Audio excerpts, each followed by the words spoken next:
Good morning. Good morning. Yeah, we got some content this morning. I appreciate you all for showing up. So here we go. What's going on with the fam? Tap on in with King Supreme, and we're gonna have another dope show. You know what's good, brothers? I don't know, man. Shout out to the brothers, man. Hey, this whole week, man, we're gonna talk about the erasure of black people and black history all over Latin America. We did Mexico yesterday, and today we're gonna do Argentina. But we're gonna finish talking about what happened in Mexico, and then we're gonna talk about Argentina on the same live stream. So you're gonna get a 2-for-1 special. You're gonna get that 2-for-1, baby. Argentina was probably worse than Mexico. I believe, matter of fact, Argentina is worse than Mexico. And we're gonna dive into that conversation. All y'all gotta do is tap in with me. So bless the like button, man. Let the notifications get out there. YouTube should have already sent out these notifications, but we gonna get to it. No problem. We gonna get to it. Shalom. Shout out to Timothy, Chris, Abdallah, Monique Robinson. What's popping? Hit that like button. Show some love to the show. All right, all right. Let's get the people up in here. I don't know, man. Can't call it. Just another day at the job, man. Another day at the job. The genocide of black people. Yeah, man, we're going to talk about a whole lot of stuff. You see what's going on social media. Somebody told me, "Oh, Red, social media is it's a curse." Well, it's a gift and a curse, man. Yeah. Most of the Nazis escaped to Argentina after World War II. Shout out to let me see. Los Chaos TV. Shout out to you, bro. Takashi 69. I don't like watching Takashi 69. You know, even though, it's important to let people know, like, hey, man, this is the type of behavior that you need to stay away from. But I don't really like talking about Takashi. You know what I mean? The fact that people still want to interview him and give him shine is crazy. You got this dude, Sonny, trolling with the Sonny. He crazy. Yeah, man, we shouldn't even be giving Takashi no shine. The fact that he can still get interviews, and I get it, people just want to cover a story. It's all about money. So they bring him on their platforms, and it's like, for what, man? Do we really want to talk about Takashi? He's terrible. He said, "Who gonna stop him from saying?" And that's the problem right there. Culture vulture. He snitched on black people. Now he's telling you who's gonna stop him from using the N word. We got to get rid of these culture vultures. We got a major problem with culture vultures in our culture. We got way too many of them. That Takashi situation is a prime example. Yeah, he said, who gonna stop him? These people got so comfortable cosplaying our culture, being culture vultures, so comfortable to the point to where you got people like him and that OT Mexican saying, who gonna stop me from using the N-word? Like, come on, man. The reality of it, excuse me, the reality of it is this: we've allowed this nonsense for so long, so much to the point to where they've gotten comfortable, way too comfortable. And I got to be honest with y'all, it's our fault. It's our fault as a people. It's our fault as a culture. We've allowed this disrespect. We've tolerated these culture vultures.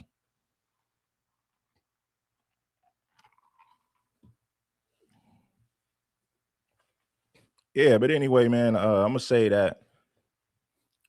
I'm gonna say that, and somebody said they wanted me to do some content about the dating market. I mean, I will. I think I'll do that for a whole nother channel. The dating stuff is like it kind of brings in the same red pill people, and I'm kind of, that crowd is like, really don't want to deal with that crowd of people. But I will drop some game on the people who need it.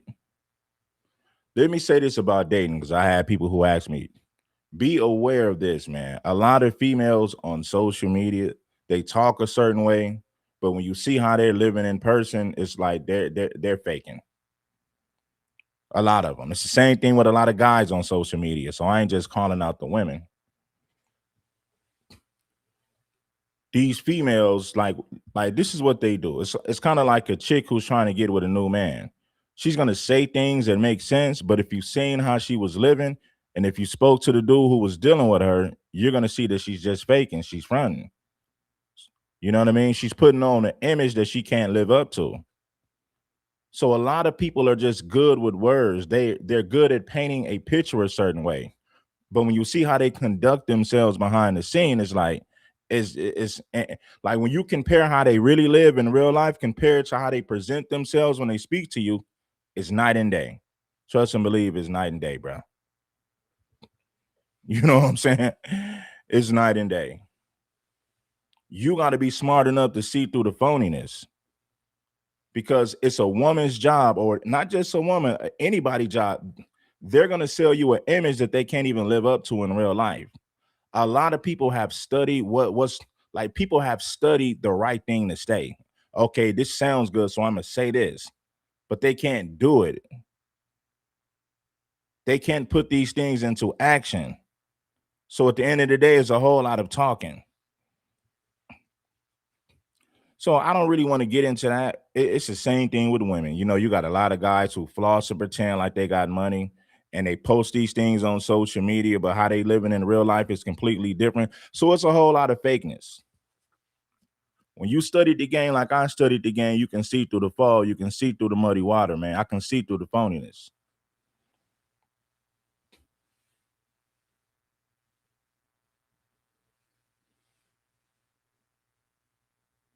Yeah, man. Anyway, let's get into this content, though. I don't want to waste no time on that.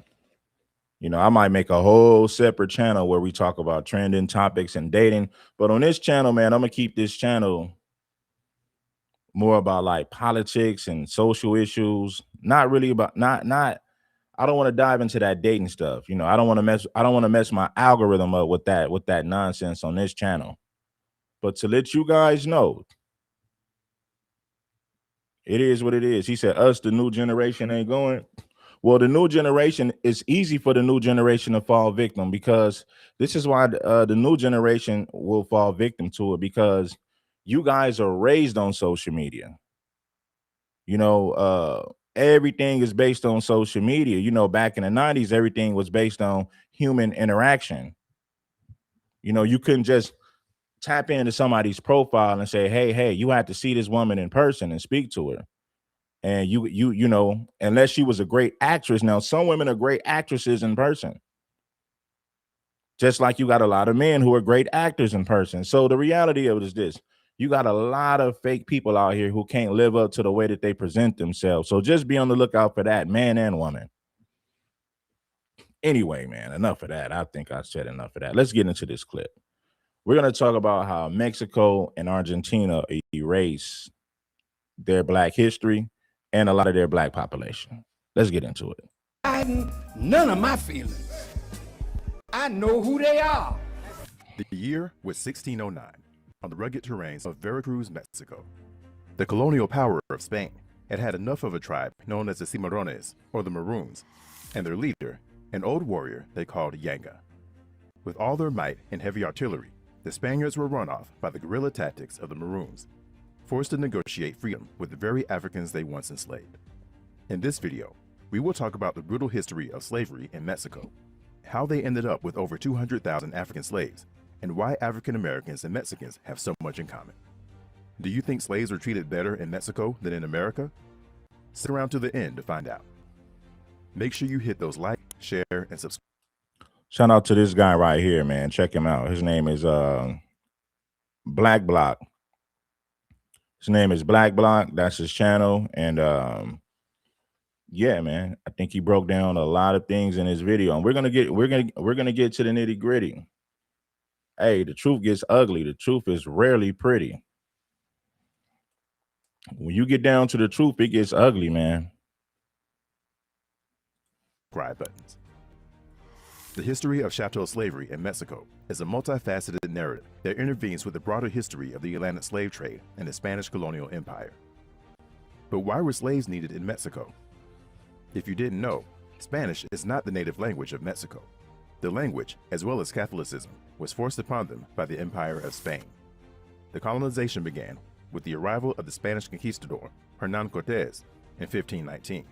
Prior to his arrival, Mexico was home to numerous advanced civilizations, including the Aztec, Maya, Mixtec, and Zapotec.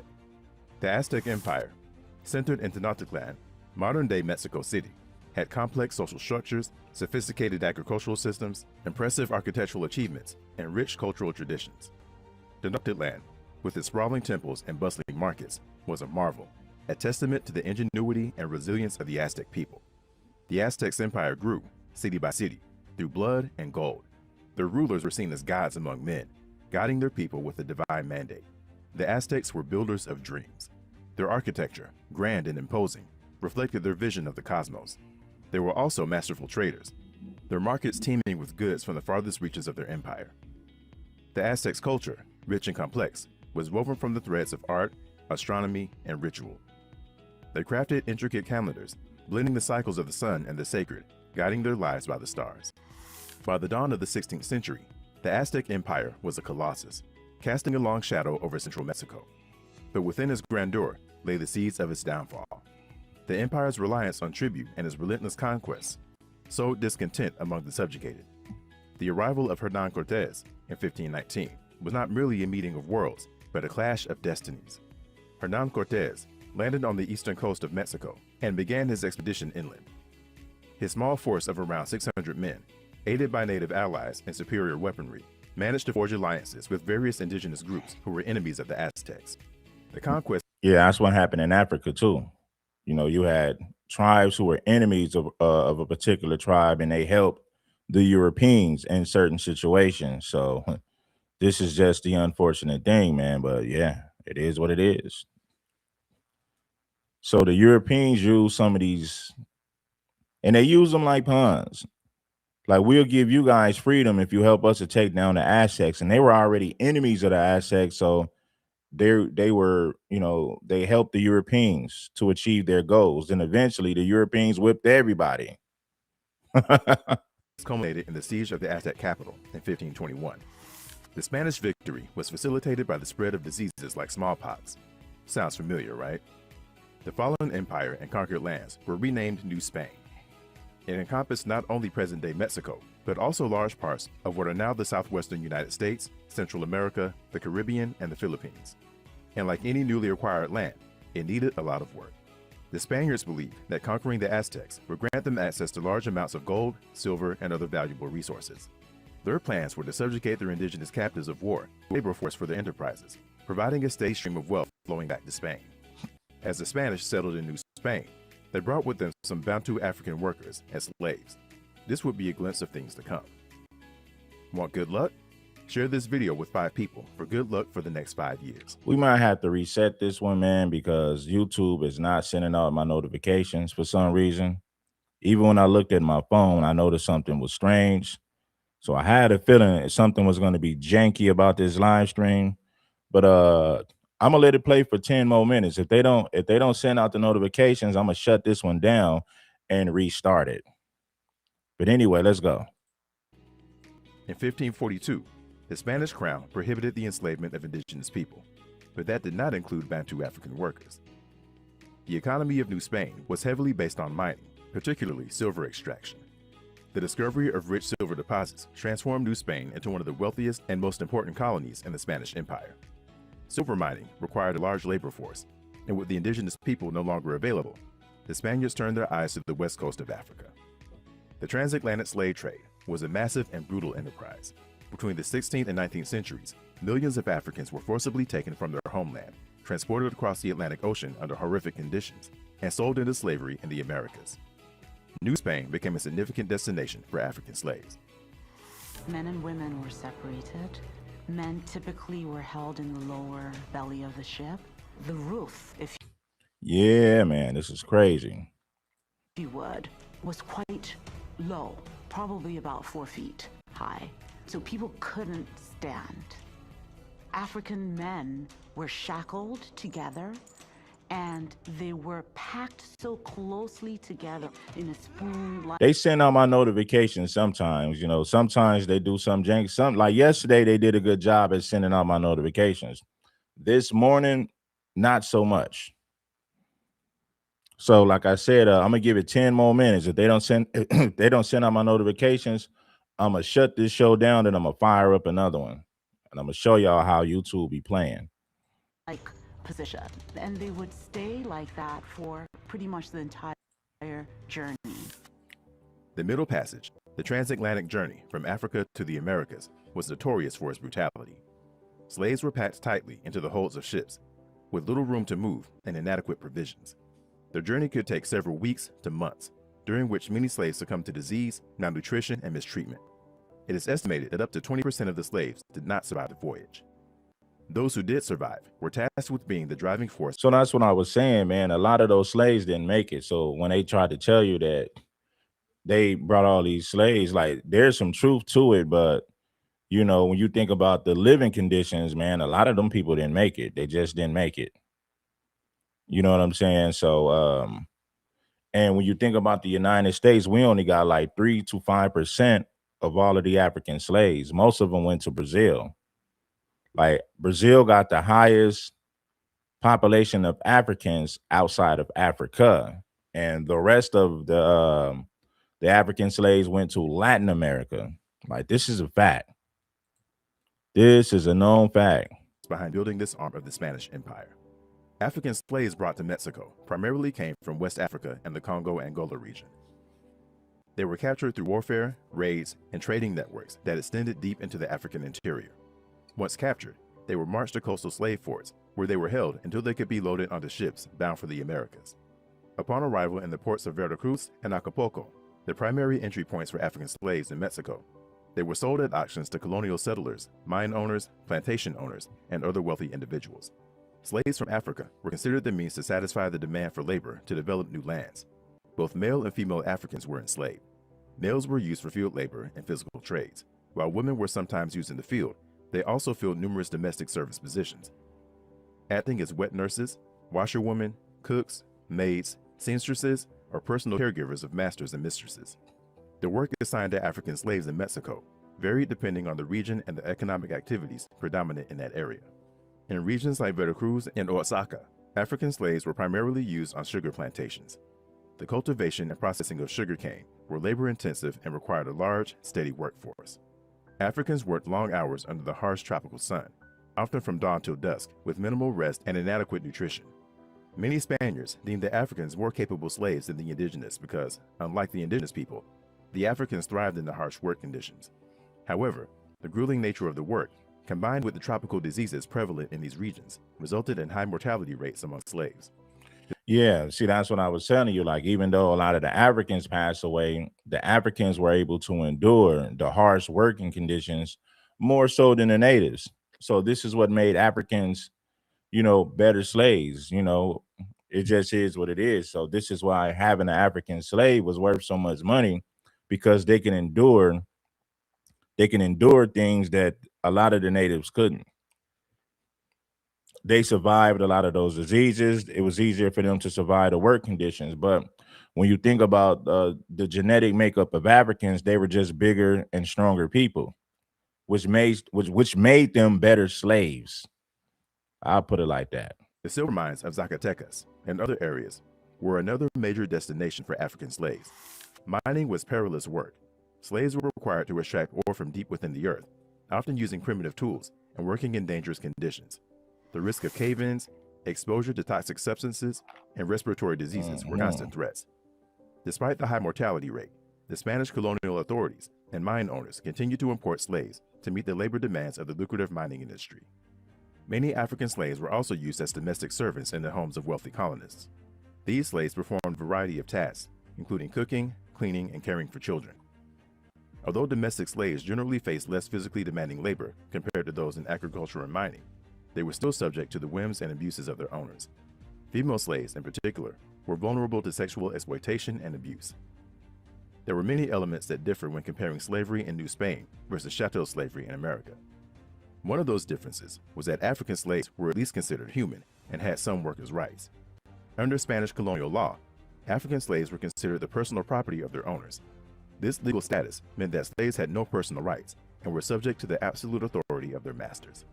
They could be bought, sold, traded, or inherited, much like livestock.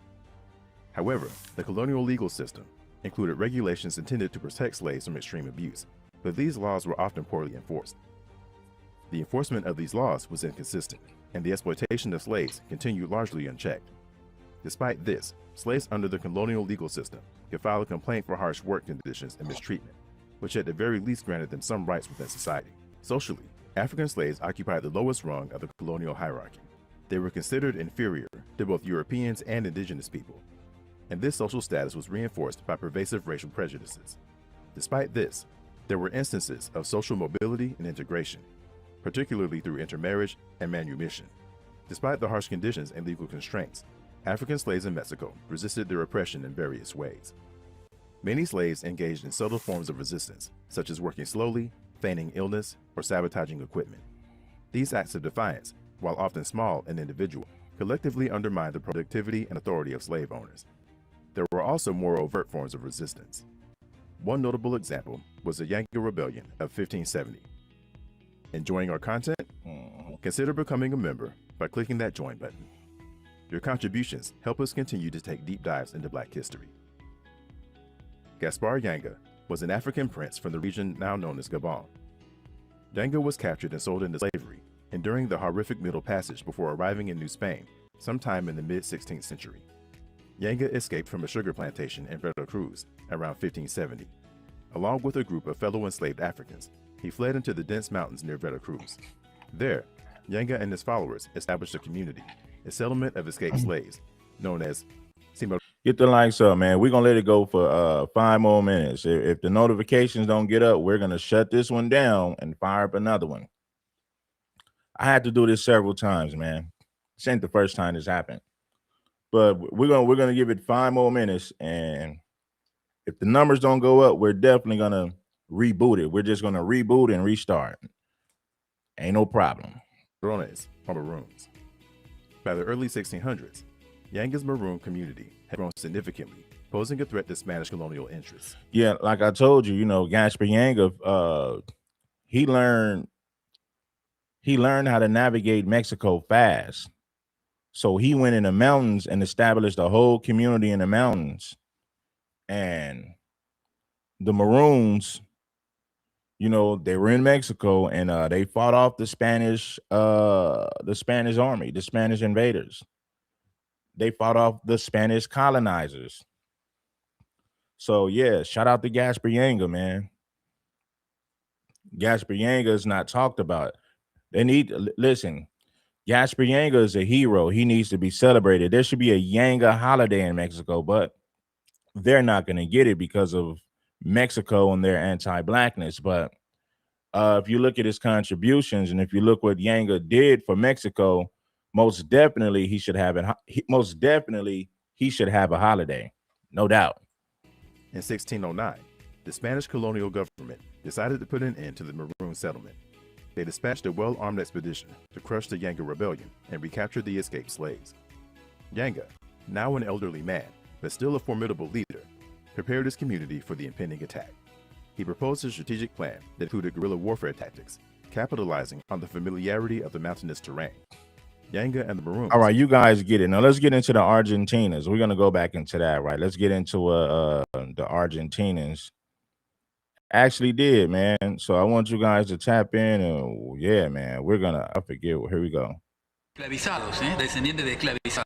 Go back in the 16th century. That's when black people chained up were brought from Africa to Argentina to be sold as slaves.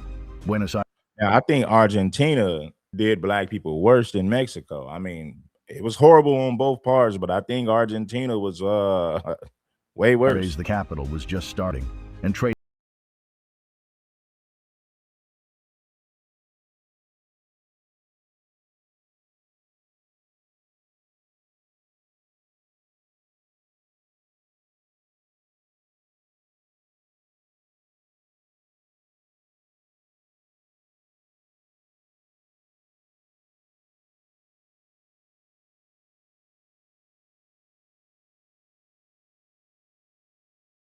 used to be a place where slavery was common.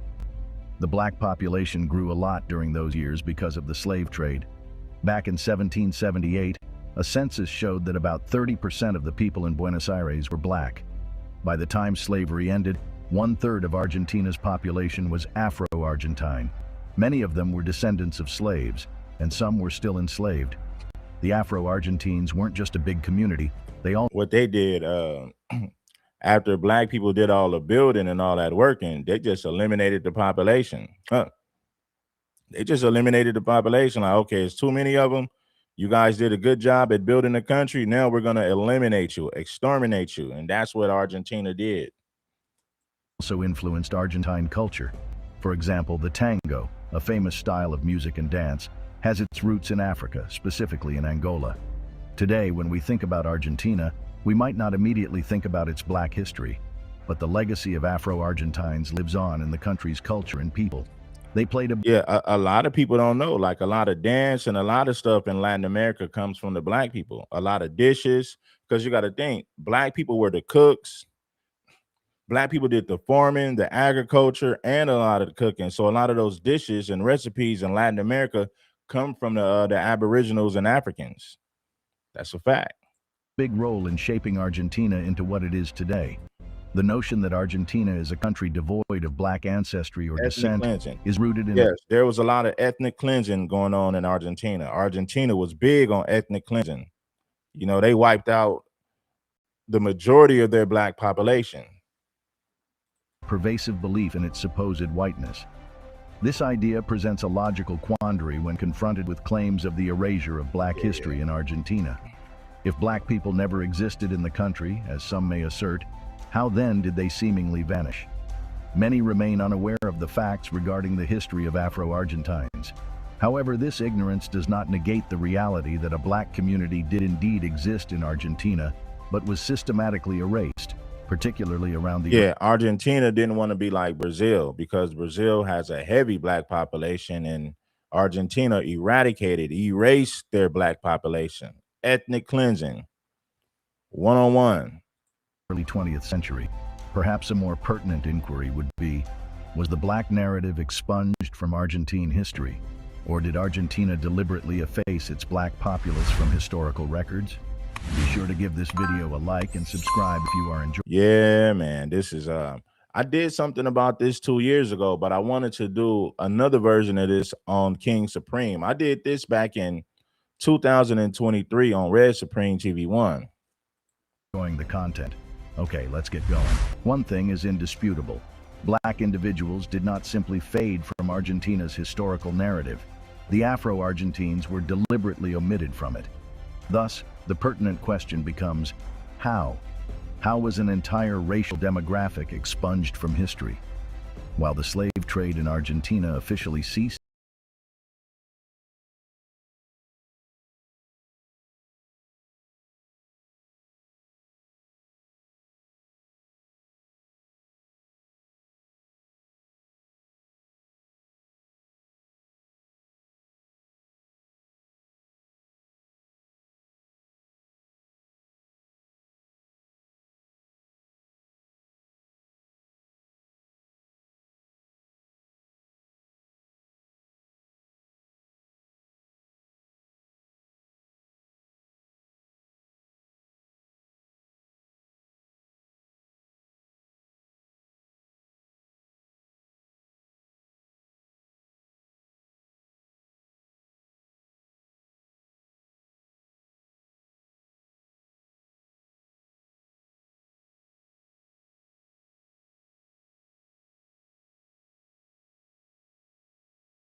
Moreover, this ideology advocates for the gradual erasure of black genes through intermarriage with whites and the birth of offspring whose lighter complexion aligns more closely with the white standard. Initially, the term whitening in Argentina pertained less to color and more to overall attitude and cultural behavior.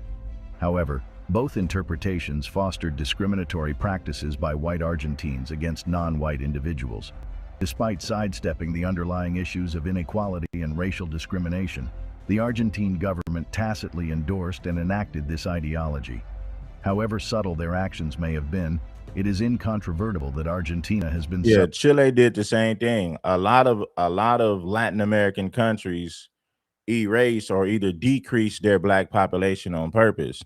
Even Brazil tried it. Brazil was so black that they imported millions of Europeans in a desperate attempt to whiten up the country because Brazil was so black. So yeah, man, study the history. I think I'm gonna do something on Brazil, how they brought out millions of Europeans over there to whiten up that country. subject to a process of whitewashing. Argentina's purported whiteness and the erasure of its black history are inextricably linked. The deliberate omission of Afro-Argentines from historical narratives underscores a systemic effort to uphold a whitewashed version of Argentine identity, perpetuating racial biases and inequalities. Only through acknowledgement and redress of this historical injustice can Argentina move towards a more inclusive and equitable society. Be sure to give this video a like and subscribe if you are in the fray, becoming casualties in disproportionate numbers. Among these unsung heroes stood Maria Remedios del Valle, a remarkable Afro-Argentine soldier who valiantly fought alongside her husband and sons in the struggle for Argentina's freedom.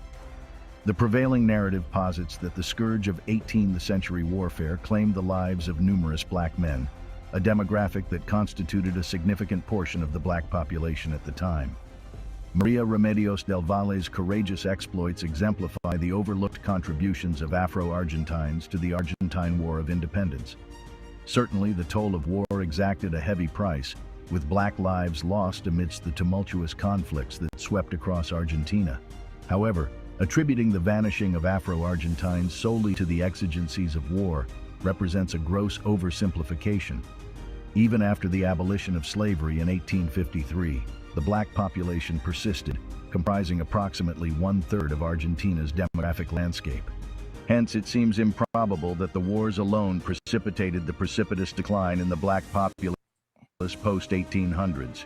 In the annals of history, Right. And their leaders, a lot of those black Argentinians, they got sick and their communities were plagued with sickness on purpose to eliminate the population. Argentina wanted to whitewash that whole country.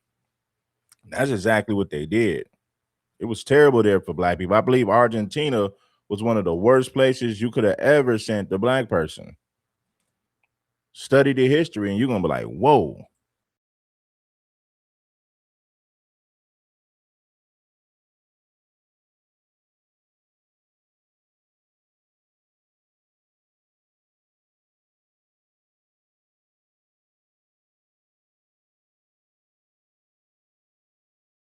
scant information exists concerning This right here is the erasure of black people, the erasure of black culture in South America, Argentina, Chile, and many other places. It ain't just Mexico.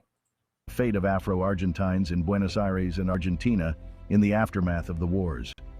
Their absence from national census records suggests a glaring oversight, indicative of a systemic disregard for their presence and contributions. Were the Afro-Argentine population truly dwindling, or were they simply marginalized and overlooked? This oversight may have... Well, they were marginalized and overlooked in Mexico. Mexico hid a lot of their black history. Matter of fact, they hid the black population and kept the black population out of the census. Argentina was way worse. You know what I mean? They were overlooked, marginalized, eradicated, eliminated. All of that took place in Argentina. You want to talk about ethnic cleansing? That is ethnic cleansing 101. It's crazy. And I think it was done on the highest level in Argentina. I mean, it took place in and other countries in Latin America, but I think Argentina was probably the worst place for a black person to exist. Served as a harbinger of the nascent racial profiling that would later plague Argentine society. If indeed Afro-Argentines perished en masse during the wars, a contention unsupported by empirical data, it serves as damning evidence of Argentina's callous intent to sanitize its historical narrative.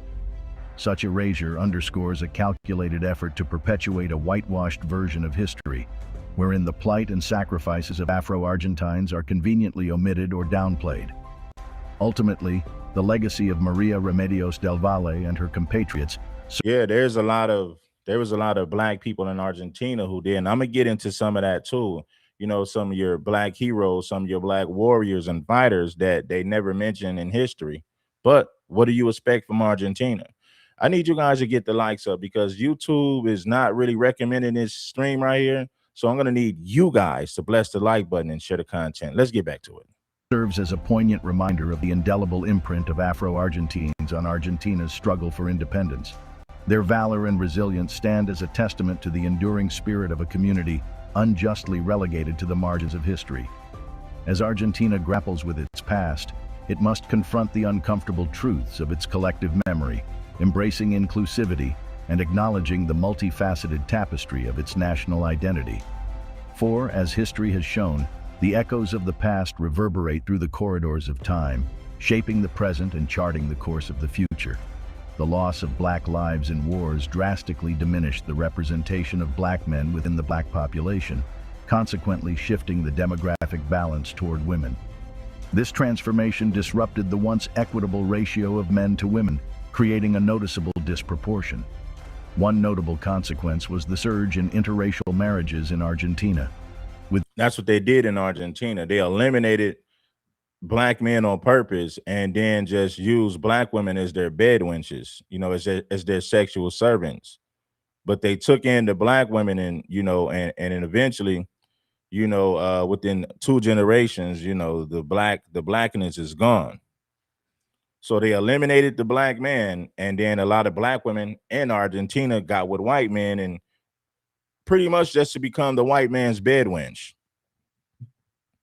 That's exactly what they did in Argentina. So they eliminated the black man because the women are not a threat. The women ain't going to go to war. The women are just going to be house servants and, you know, somebody to serve the men sexually. So if you eliminate the men, it'll be easier to conquer and dominate the women. And that's exactly what they did in Argentina. Dwindling numbers of black men of the future. The loss of black lives in wars drastically diminished the representation of black men within the black population, consequently shifting the demographic balance toward women. This transformation disrupted the once equitable ratio of men to women, creating a noticeable disproportion. One notable consequence was the surge in interracial marriages in Argentina. With dwindling numbers of black men, black women found themselves confronted with limited options. Either marry Argentine men or vie for the few remaining African men. Some opted, albeit reluctantly, for the latter. However, the implications of this choice were remarkable. Be sure to give this video a like if you are enjoying the content. Shout out to Black Culture Journals, man. Black Culture Journals has done a great job at documenting a lot of this history. So salute to them. I got to start putting my own videos together with my own caption, with my own stamps and logos, and we'll do it like that. But right now we're gonna do it. We're gonna take it from here. Also, do well to subscribe. Okay, let's get going. Some folks say that after slavery ended, a bunch of Afro-Argentines decided to leave Argentina for places where black people were treated better, like Brazil. They figured they fit in better there.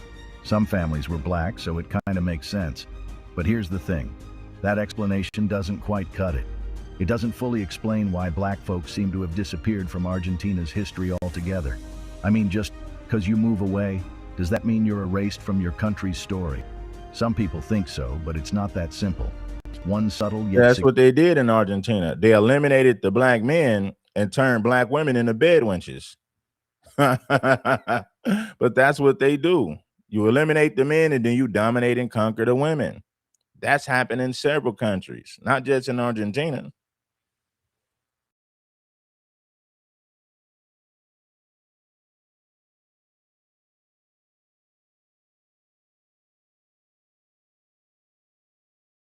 can trace their roots to Europe.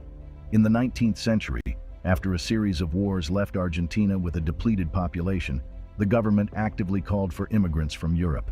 This call was likely a response to the loss of lives during the wars. Yep, that's what they did. They imported millions of Europeans.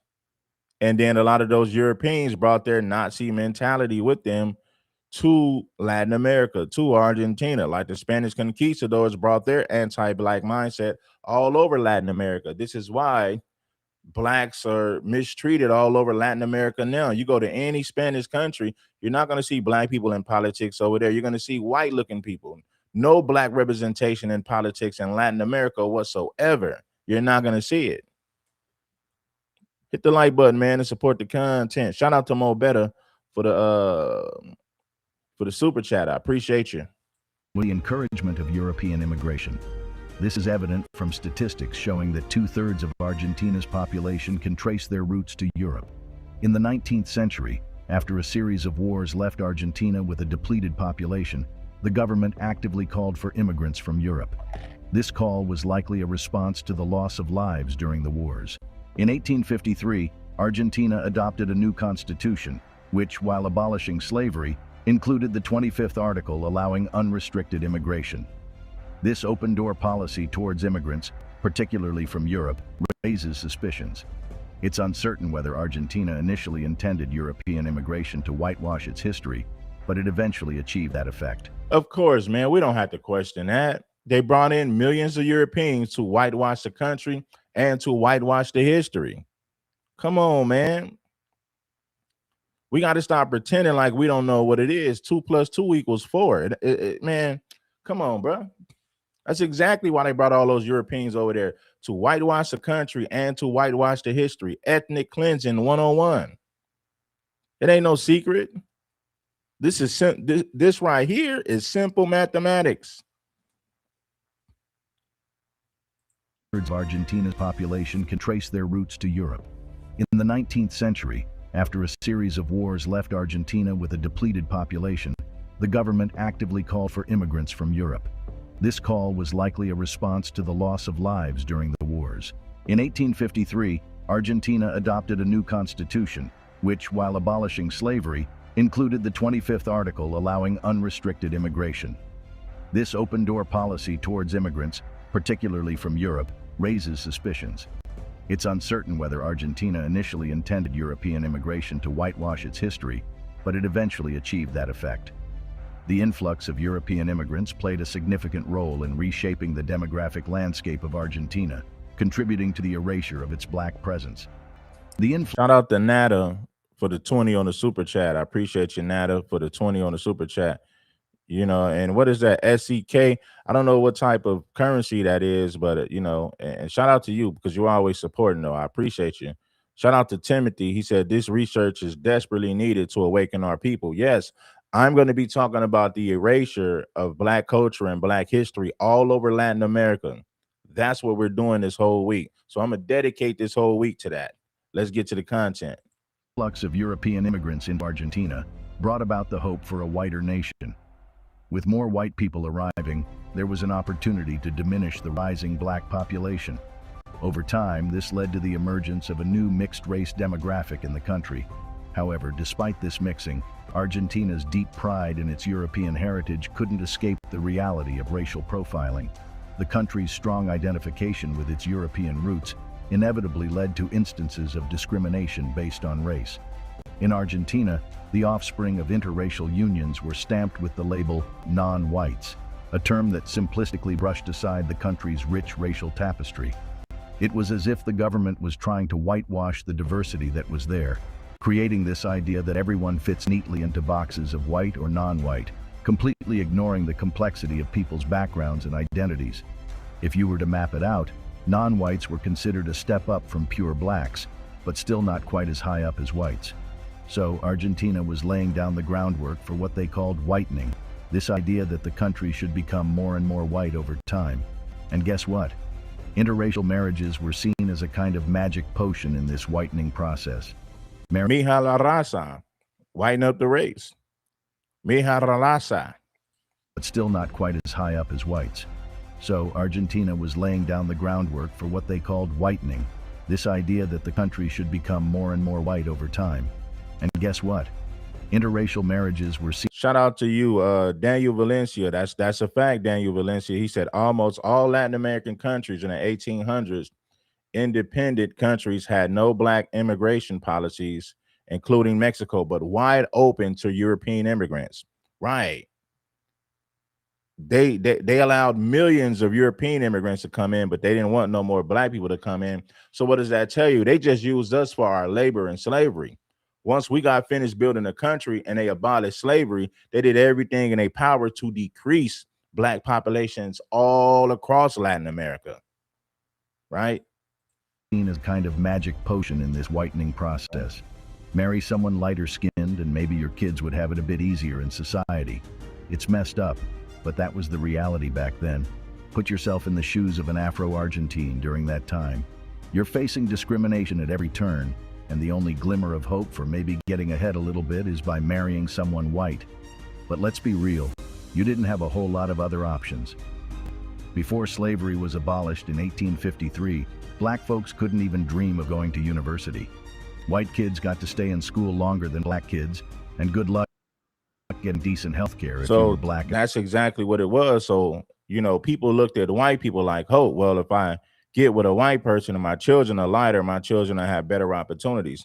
This is why Mexicans fought to be legally white, because this mindset was all over Latin America. They knew in their mind, they felt like fighting for the rights of colored people, they'll get nowhere doing that. So the best thing for them to do is, well, we'll just assimilate to white culture. We'll fight for white acceptance. And that's going to make things better for our people. That was the mindset of people in Latin America. See, here in the United States of America, black people fought so that black people could have civil rights. We didn't fight to be recognized as white. We didn't fight for white acceptance. We didn't want to assimilate to white culture. We said, no, we want things better for people of our skin tone. And that's what we fought for. But in Latin America, the Latinos said, no, we want to be recognized as white. The Latinos in Latin America said, nah, forget all that fighting for people of color. Forget all that. We're gonna fight to be recognized as white. We have no problem assimilating the white culture. We're going to continue our fight for white acceptance. And unfortunately, that took place all over Latin America, which is why the Mexicans in the United States of America in the 1930s fought to be legally white. It's the same mindset. Broke. The system was rigged against you from the get-go. So yeah, it's not hard to see why some Afro-Argentines, but that was the reality back then. To map it out, non-whites were considered a step up from pure blacks, but still not quite as high up as whites. So Argentina was laying down the groundwork for what they called whitening, this idea that the country should become more and more white over time. And guess what? Interracial marriages were seen as a kind of magic potion in this whitening process. Marry someone lighter skinned and maybe your kids would have it a bit easier in society. It's messed up, but that was the reality back then. Put yourself in the shoes of an Afro-Argentine during that time. You're facing discrimination at every turn, and the only glimmer of hope for maybe getting ahead a little bit is by marrying someone white. But let's be real. That's another string. You know how I be putting these rhymes and words together? I'm going to say one of the next strings is going to be Latinos and their fight to be recognized as white. Latinos and their fight to be recognized as white. Oh, my God. I just put that together. Game delivered in rhyme. Game delivered by King Supreme on a daily basis. Oh, yeah. Hey, homie, that's a live stream right there. That is a whole title I came up with. Latinos and their fight to be recognized as whites. You didn't have a whole lot of other options. Before slavery was abolished in 1853, black folks couldn't even dream of going to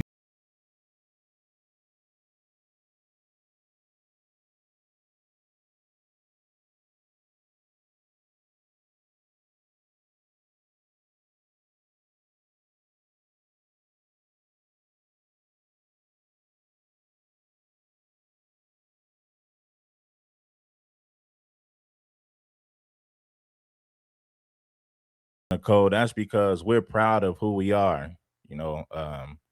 Us Black Americans, foundational Black Americans, we're proud of who we are. So we didn't fight to be recognized as white. We fought to make conditions better for people who look like us.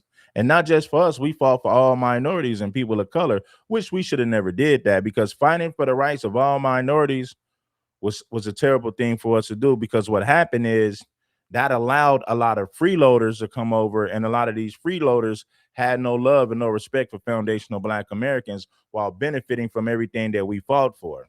So that was a bad thing, you know what I mean? We put ourselves in a trick bag when we fought for opportunities. When we fought for all minorities, we put ourselves in a trick bag. That allowed millions of Latinos who come out, millions of Latinos came over, and a lot of them play both sides of the field. On the census, they'll put white, but then they'll try to benefit off of, they want to get civil rights for minorities and civil rights when it comes to people of color, and they benefit because we fought for that.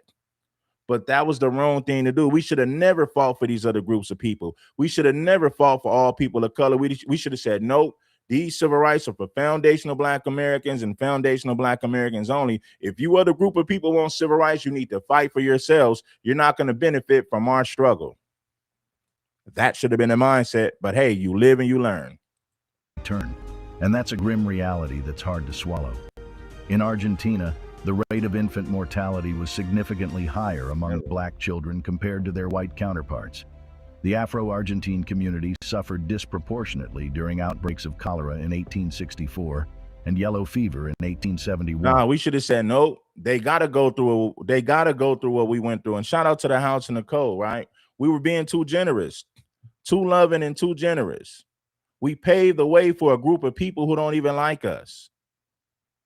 But at the same time, they benefit from everything we fought for. We should have never fought for all minorities. We should have never fought for all people of color. We should have fought for foundational Black Americans and foundational Black Americans only, because that's exactly what everybody else do. When them Asians got that hate crime bill, they did it for Asians and nobody else. When Mexicans was fighting to be white, they was fighting to be accepted in white society. They did it for themselves. They didn't do it for they didn't do it for other races or other groups of people. They did it for themselves.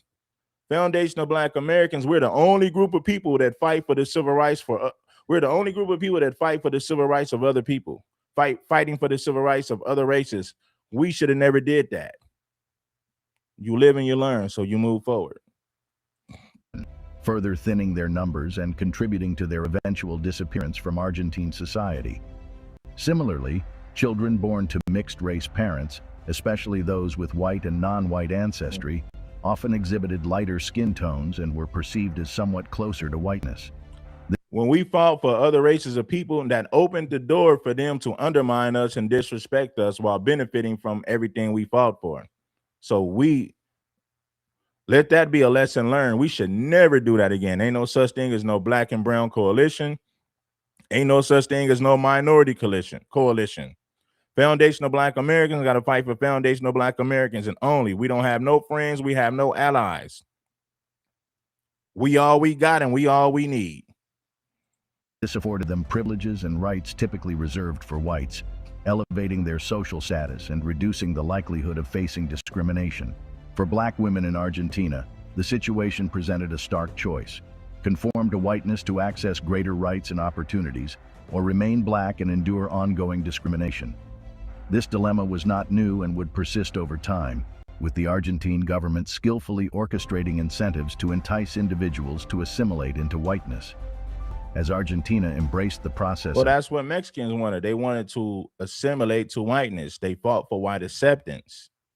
They didn't fight for conditions to be better for all minorities and people of color. They fought to assimilate to whiteness. They fought for what? White acceptance.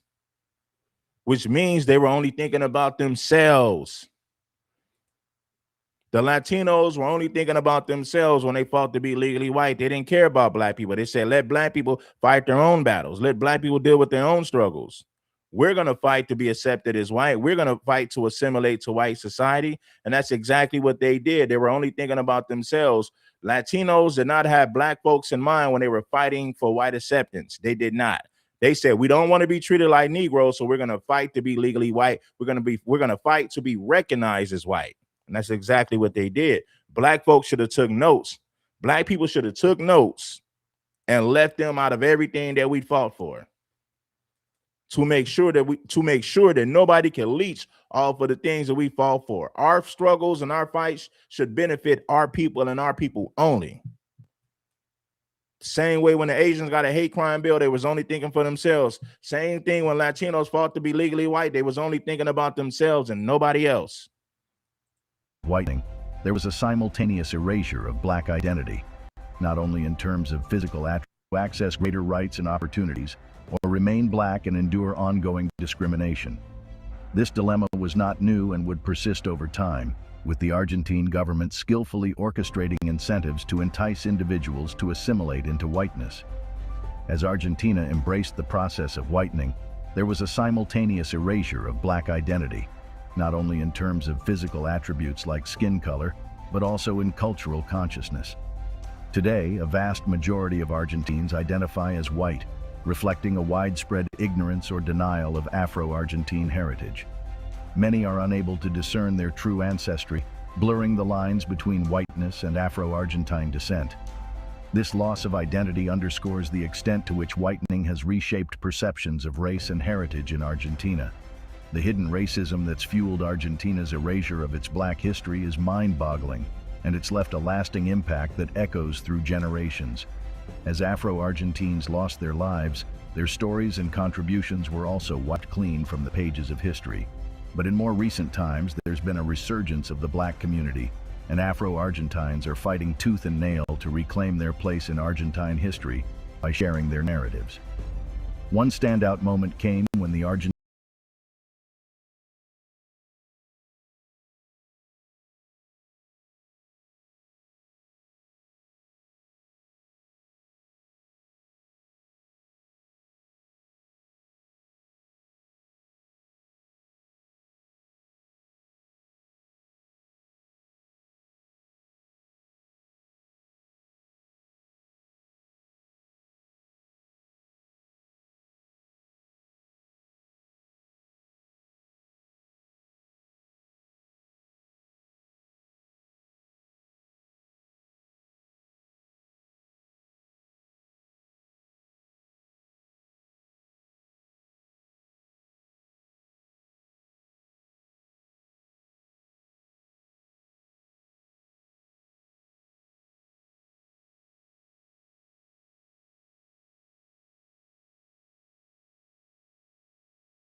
And that's a wrap on The People Black in Argentina, What They Don't Show You.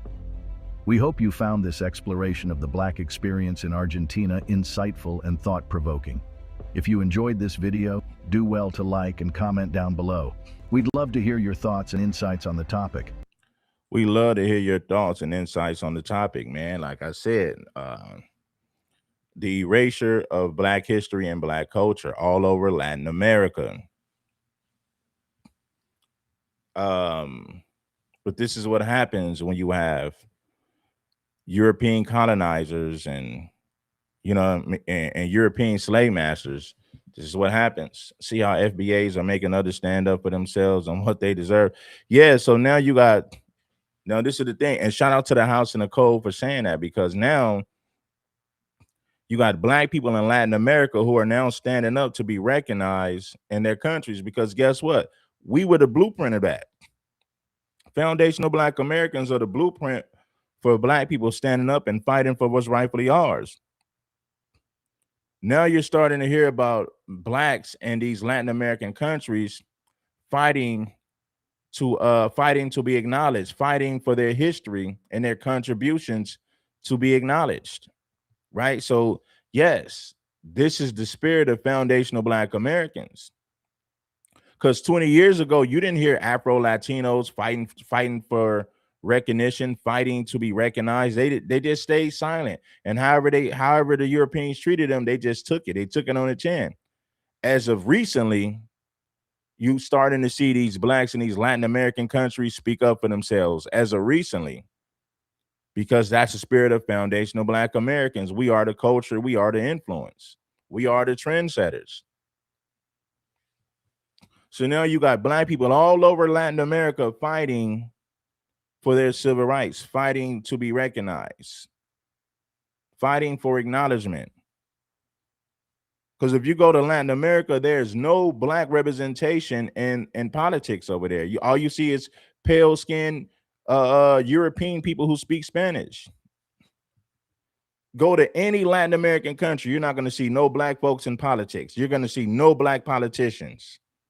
So what does that tell you? What resonated with you the most? What aspects surprised you? Let's keep the conversation going in the comments section.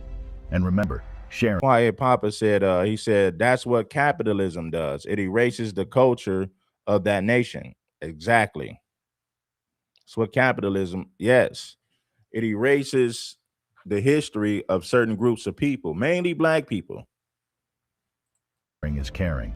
If you believe this video can shed light on an important issue or spark meaningful discussions, be sure to share it with your friends and family and on your social media platforms. For more eye-opening content on the blog,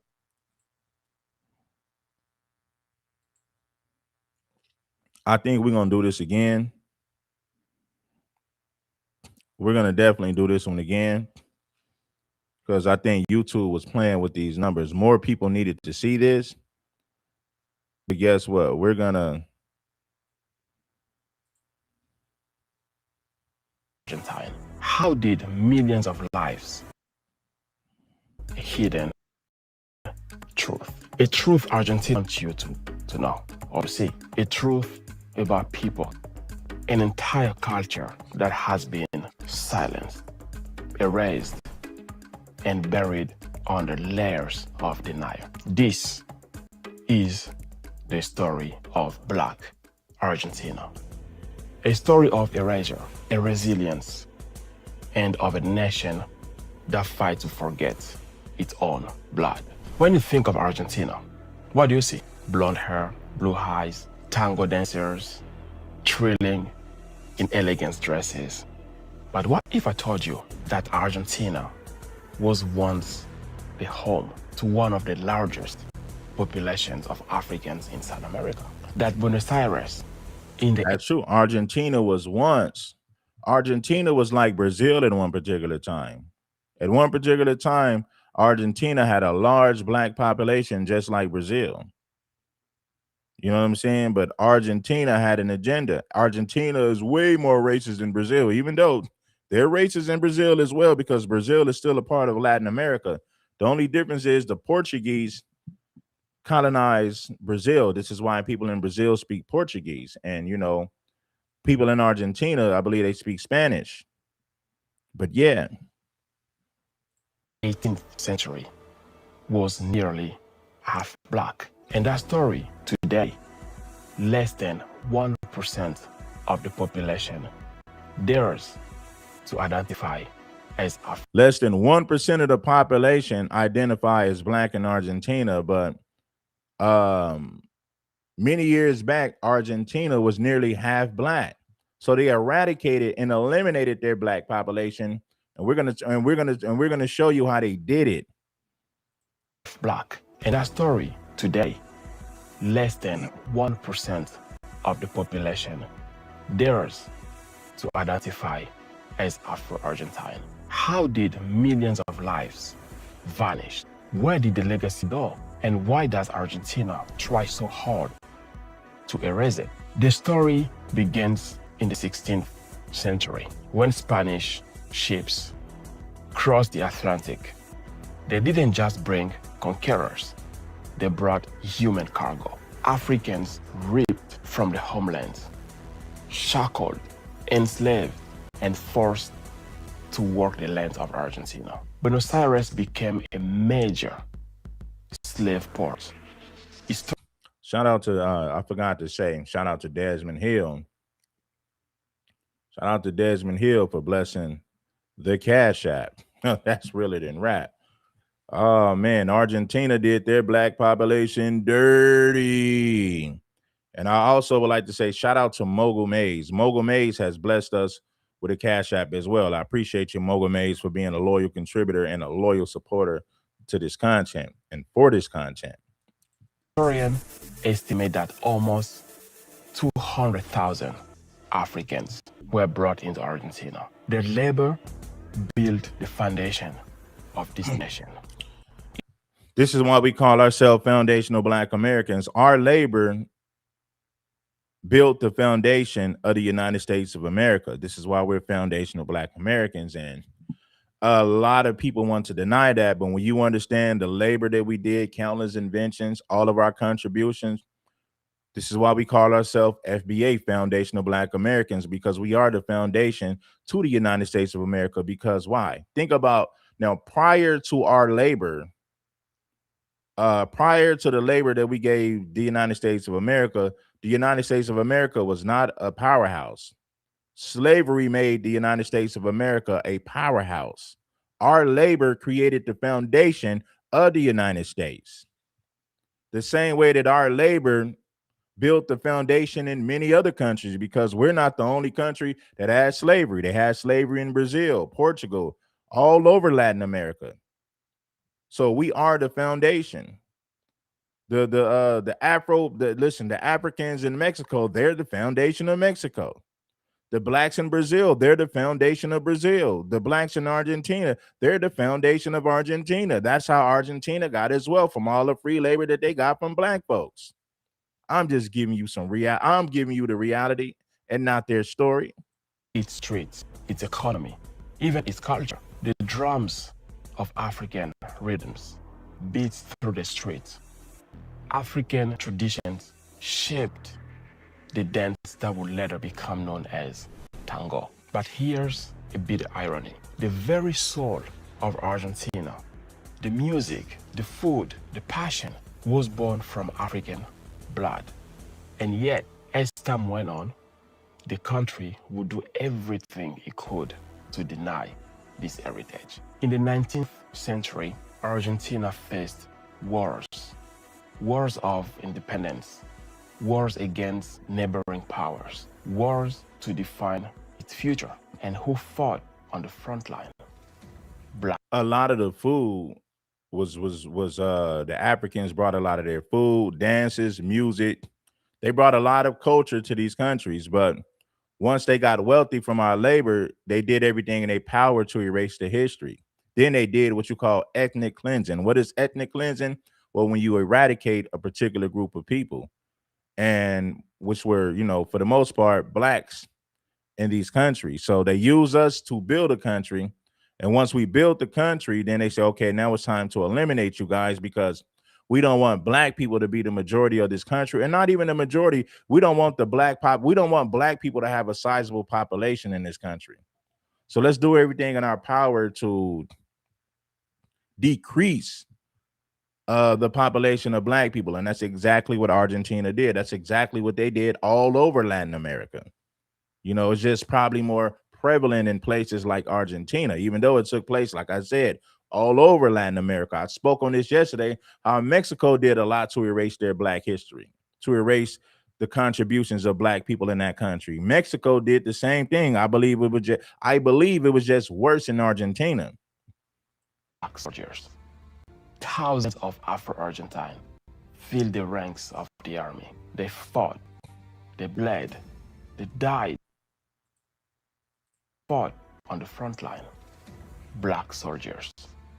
Thousands of Afro-Argentine filled the ranks of the army. They fought, they bled, they died in overwhelming numbers. By the mid-1800s, entire black communities had been decimated by war and disease. Yellow fever swept through Buenos Aires, and it was the black population that suffered the heaviest toll.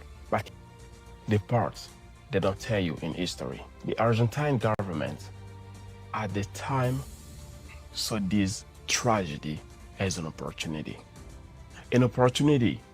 to rewrite the nation's image, to present Argentina to the world, not as melting pot, but as a European paradise. In the late 19th century, Argentina made a decision, a cold, deliberate choice. The government launched a campaign to rid the nation. Millions of immigrants were invited from Italy, Spain, Well, yeah, but they brought millions of Europeans over. They did the same thing in Brazil. The only difference is there were so many blacks in Brazil to where it kind of just maybe even out the numbers a little bit, but they imported millions of Europeans to whiten up this country, to eliminate and to decrease the black population.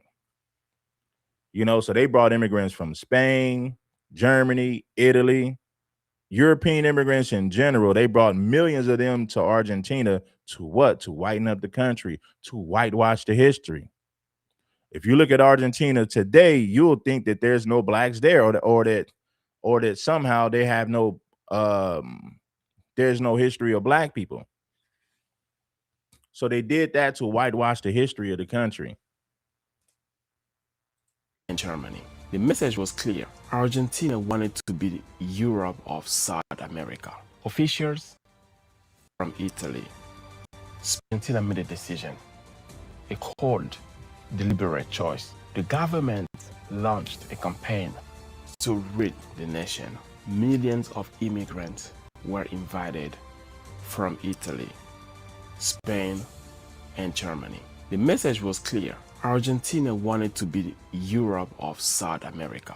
Officials, documents stopped calling black people. Census record erased their existence. In school books, the contributions of Afro-Argentine disappeared. The black face of Argentina was written out of history.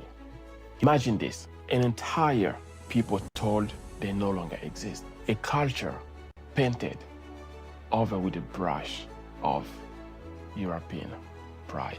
This wasn't an accident, it was a tragedy, and it worked. By the 20th century, Argentina was known to the world as a white nation. The myth was complete.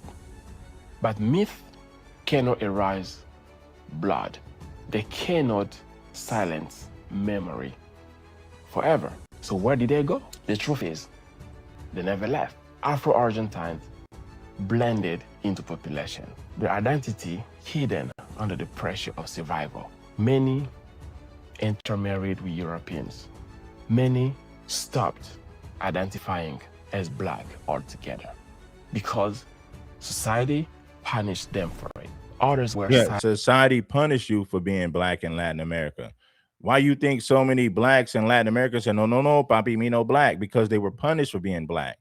There's no black representation in politics all over Latin America. I don't care what Spanish speaking country you go to, black people have no representation in the media. They have no representation in politics. So people felt like they would have a better life all over Latin America by saying they're not black, by denouncing their blackness. So it's a common thing for you to see people who are actually black. It's a common thing for them to say, no, no, no, me more black, but it's self-hatred. But they looked at it like, well, being black, we're punished for being black. So why do I want to be black when I'm being punished for it? So this is why a lot of people deny their blackness in Latin America. No, no, no, Bobby, me no black, but be black as Wesley Snipes saying that. That's crazy. But it shows you the high level of indoctrination. If you're black, you're going to suffer. If you align yourself with whiteness, then you will have more opportunities. Silenced by poverty, pushed into shadows of Buenos Aires, away from glamour that the nation sold to the world. Even today, Afro-Argentines are told they don't exist. They are mocked, ignored, dismissed as foreigners when they work. Well, you got to understand, they were almost forcing the self-hate because being black came with punishment. You were punished for being black in Latin America. This is why so many people denounced their blackness for those particular reasons. I'm being punished for being black. Oh, hell no. I'm going to get a white person and better the race. Mija la raza. Mija la raza. What does that mean? That means to whiten up the race. That means to have babies with white people. That is how you better the race. You better the race by eliminating blackness. That was the mindset all over Latin America. So these people were punished for acknowledging their blackness. This is why so many people denounce their blackness for that particular reason, all over Latin America. If I could just be white, maybe I could be accepted. If I denounce my blackness, maybe I have more opportunities. And unfortunately, that became the mindset. That is how they indoctrinated the people all over Latin America, for sure. It is as to the world. Even today, Afro-Argentines are told they don't exist. They are mocked, ignored, dismissed as foreigners when they walk their own streets. It is as if the nation collectively agreed to forget them, to look away from its own reflection. But no matter how hard Argentina tried, some legacies cannot be destroyed. The tango, the national dance, the pride of Argentina was born from African rhythms. The milonga, the candombe, the drums of enslaved African. These were the heartbeat of Buenos Aires before tango had the name. The Spanish language in Argentina carries African words. The food, the traditions, the celebrations, many traced back to Africa. Yet, ask the average Argentine today about this history, and most will shrug or deny or say, that's not us, we are European. But history... I do understand it, and shout out to the house and I do understand it. When you're being punished for being black, that I'm not condoning it, but I understand it. You know, if you lived in Argentina or Latin America, your blackness was frowned upon. This is why so many people denounce their blackness, because if you called yourself black, you was at the bottom of society in those countries. You had no media representation, no blacks in politics, no opportunities for black people. Black people lived in extreme poverty. So this is why they denounced their blackness, for that reason.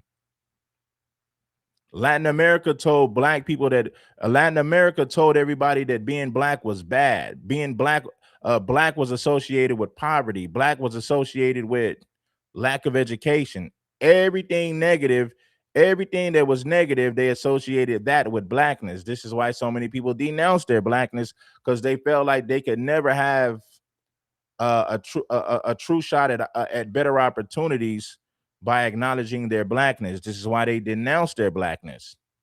But that is how Latin America operated. You were punished for being black in Latin America.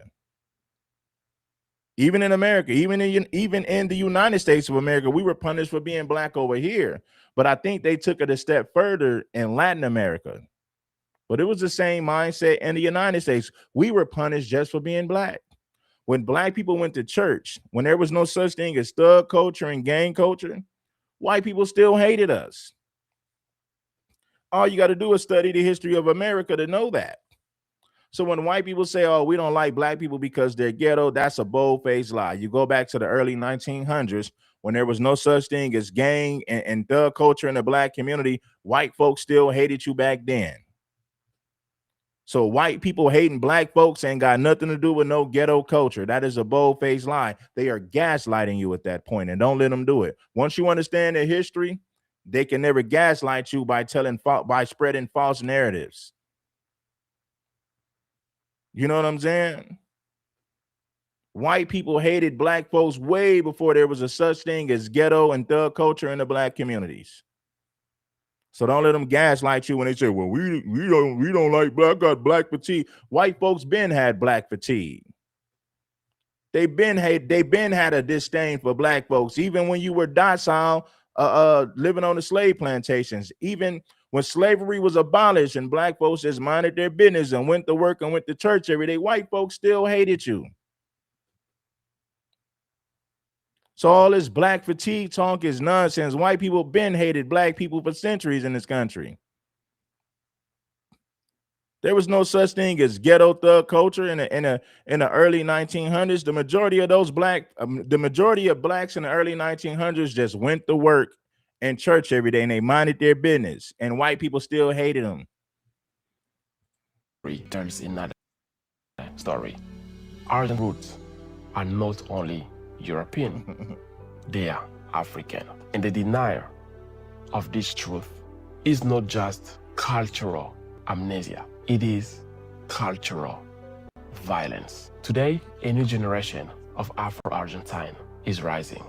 They are reclaiming their identity, their heritage, their voices in neighborhoods. Somebody being a tether don't take away your blackness. A tether just means that you're a non-foundational Black American. You have the same mindset as a Sambo. You're just a foreign Black, but you have the same mindset as a Sambo. But being a tether doesn't take away your blackness. It just means that you're not a foundational Black American. Of Buenos Aires, the candombe drums are being played again. Afro-Argentine activists demand recognition, fighting to be seen in a country that tells Well, them. unfortunately, in the Black community, you mentioned the Anton Daniels, the Tommy Sotomayors, and the Officer Tatums. All you got to do is have money, and everything you do is forgiven in the Black community for the most part. Now, you got a lot of Black people who still gonna call you out, but unfortunately, this is the reality. It don't matter how much of a sellout you are or how much you betray your people. If you have money, people will look past your terrible behavior. Like, look at the things that Anton has said about the Black community, and look at all the Black people who still rock with him, because as long as you have money, they'll forgive you for treasonous behavior. So we could point the finger at Blacks in Latin America, but we got a large problem over here in the United States of America. We got Sambos and sellouts. And for the most part, Black people still rock with these people. Black people still support them.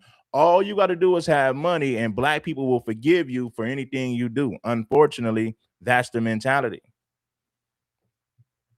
You can throw Black people under the bus. You can agree with white people every time they have something negative to say about Black folks. As long as you have money, Black folks will forgive you for treasonous behavior. They're invisible. In 2010, for the first time in over a century, a national census finally. And listen, I know you guys listen. I'm not the only person that see this. Put a 1 in the chat. Put a 1 in the chat if you agree with that. You can be the biggest Sambo and the biggest sellout. You can throw Black people under the bus and agree with white people every time they have something negative to say about Black people. As long as you have money, Black people still gonna rock with you for the most part. As long as you have money, your treasonous behavior will be forgiven. Anton Daniels is a prime example of that. Tommy Sotomayor is a prime example of that. Officer Tatum is a prime example of that. It don't matter how much behind you kiss. It don't matter how much you kiss up the white folks. Your treasonous behavior doesn't matter. As long as you have money, Black folks, unfortunately, will still rock with you. And I think I'll rest my case. Included the category Afro descendant. It was a small victory, but a powerful one, a step towards acknowledging what was always true. Black Argentina exists. It has always existed, and it will not be erased. The sad truth is this: Argentina had spent centuries trying to bury its African past, to cover its track, to send a European image to the world. But the bones of history. Angry Man, Jason Whitlock, as long as you got a lot of, listen, as long as you got a lot of subscribers and you got money, Black folks will forgive you for treasonous behavior. So we can talk about Blacks in Latin America having self-hate, but there's a lot of self-hate in the United States of America as well. There's no way that Black folks should be rocking with no Anton Daniels or no Tommy Sotomayor when you think about their treasonous behavior. But just like I said, money makes Black people forgive everything, and money makes Black people forgive everything and anything. As long as you got money, your treasonous behavior will be forgiven. Black folks will forgive you for treasonous behavior as long as you got money and a lot of subscribers. Unfortunately, it's true. And I gave you several examples to prove my point, starting with people like Anton and Tommy Sotomayor.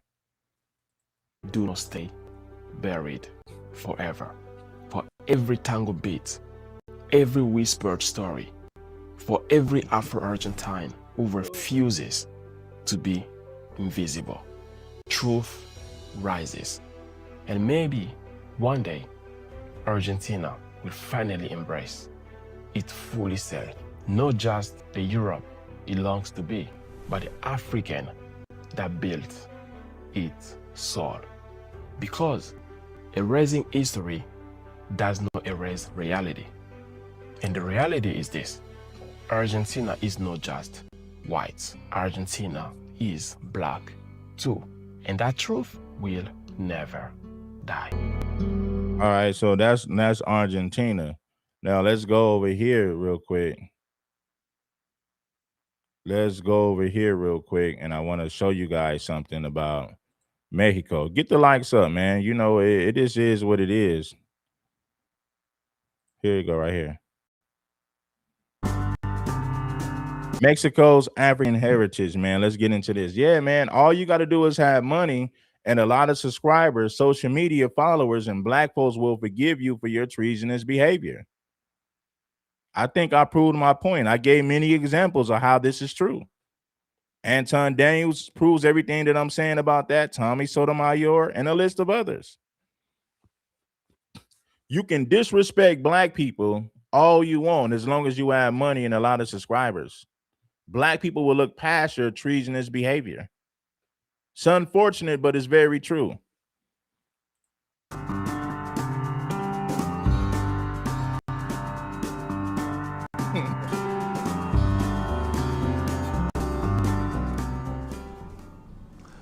My name is Marco Polo Hernandez. Now he's going to break down some Afro-Mexican history about how a lot of the dishes, a lot of the foods and dances and culture actually came from Afro-Indigenous people in Mexico. Now let's get into the content.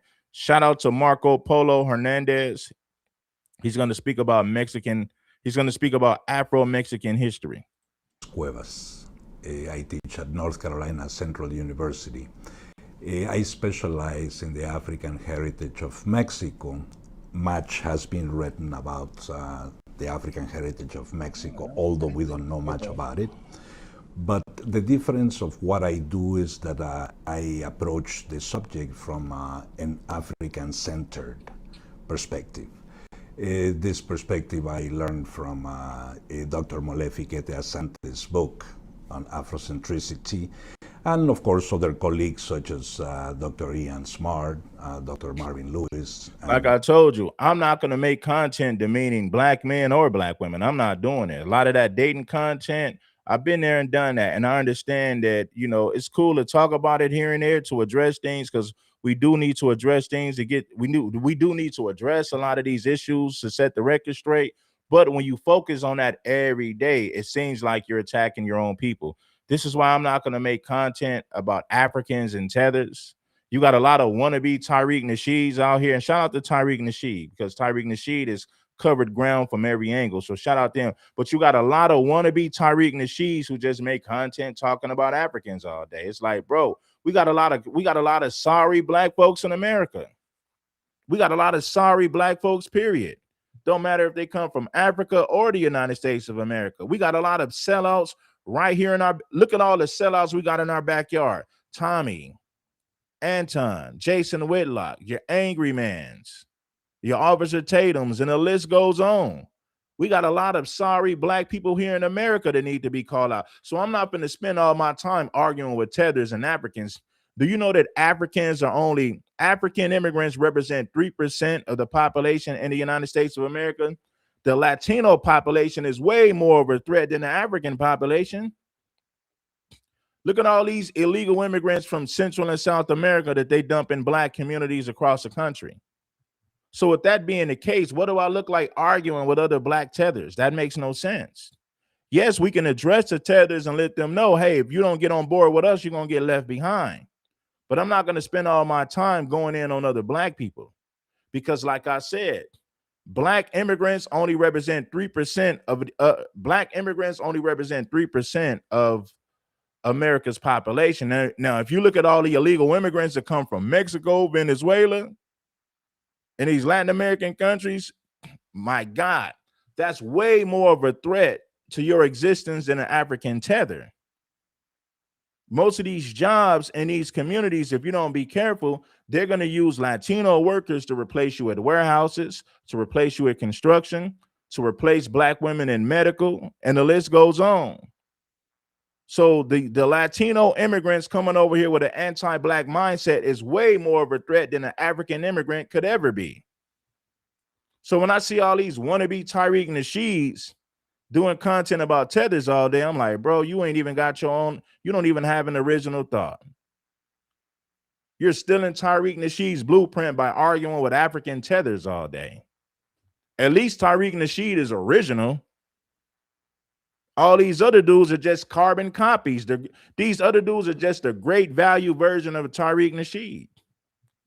Oh, that's popular right now. Let me make content arguing with African tethers all day. Man, please.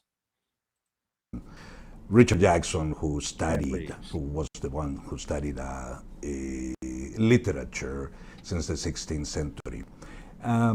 I've looked at literature, I looked at theater, I looked at cinematography, I looked at popular culture, religion, and other cultural sites. My aim has Shout out to Royalty for blessing us with a Cash App. I appreciate you, Brody. been to recover the memory in a place where we are invisible. Africans and Afro-descendants. I'm not saying that we can't call out African tethers, because we should at some point, but African tethers only represent 3% of Americans' population. They're sending Latinos from Mexico, Venezuela. They're the ones coming over here with this anti-black mindset. The Cubans, look at how racist the Cubans are in Florida.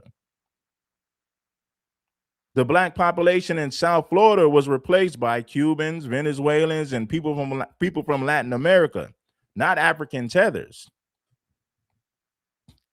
Look at Chicago, look at Los Angeles, look at New York. These are not African tethers for the most part. African tethers represent 3% of the overall population. They're not a threat.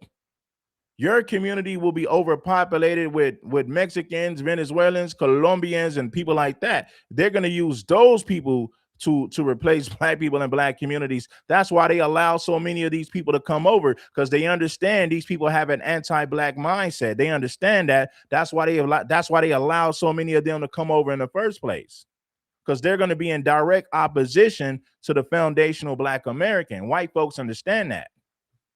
African tethers only represent 3% of the overall population in America. Come on now.